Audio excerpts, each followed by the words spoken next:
Ilang mangingisda sa Laguna labis na naapektuhan ng Bagyong Christine at Philippine Ports Authority puspusan ng pagbibigay ng rasyon sa mga na-stranded na pasahero sa pantalan ng Batangas. Si Isaiah Mirafuentes sa sentro ng balita.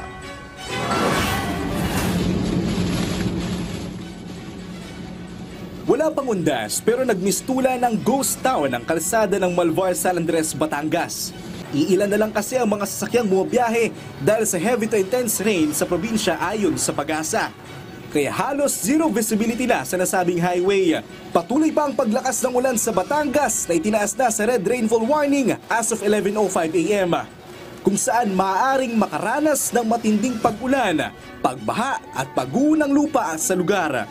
Mataas na rin ang alon at lumalagpas na sa seawall ang alon sa coastal area dahil sa hagupit ni Bagyong Christina. Kaya naman, hindi pa makabiyahe ang mga barko sa Port of Batangas. Kaya naman, kanya-kanyang diskarte na lang sila ng pwestuhan sa pagtulog. So ganito, halinhinan lang kami. Every 15 minutes siya naman hihiga. After 50 minutes ako naman, palitan lang kami. Kasi wala namang mahigan dito. Kaya nang hingi ng karton para medyo pantay naman ang ahigan. May natanggap naman daw silang advisory ng pagsuspende sa mga biyahe patungong Mindoro. Pero May natanggap kami, nasa bus na kami, hindi na kami pwedeng bumalik. Kaya hindi na kami nakabalik, dito na kami nag-stay ng Dahil unang-una yung pamasahe malaki. Dalawa kami. sa kabila nito, umaasa pa rin ang mga pasahero na makakauwi rin sila ng probinsya paglagpas ng bagyo. Nung 22 pa kami dito Malay mo, mamaya bukas. Makatawid na.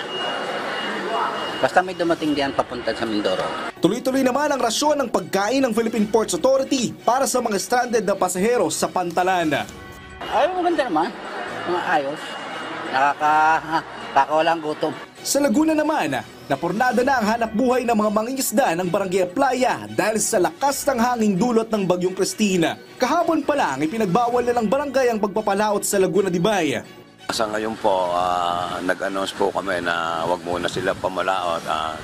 May sama po nga ng panahon. Malalaki yung alon sa ngayon, hindi nga po makalabas ang mga mangingisda. Siguro po, mga araw ng Sabado, pwede na sila siguro mangisda. Kasi ayon po sa sumusunod namin sa ng Pag-asa, Biyernes yung namin na papalabas na ng bansa yung bagyo.